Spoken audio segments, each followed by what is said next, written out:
اوه کافه یا کتوفیه.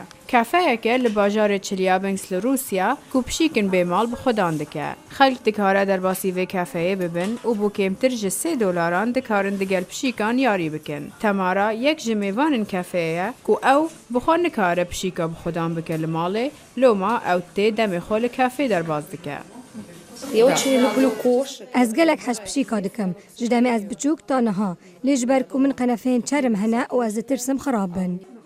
اف کافه نه تنه جبو دل خلکی خوش بکن لی هر وصا گرینگ داکو ببه وکو مالک جبو پشیکن به خودان همو رنگین پشیکان هنه و او تین درمان کرن و آمادنه داخل بکرن. از هوی دکم به کافه‌ای پشیک و بین کرین اگر دوان چند مها داخل که پشیکن ما بکرن و گله کی باش به.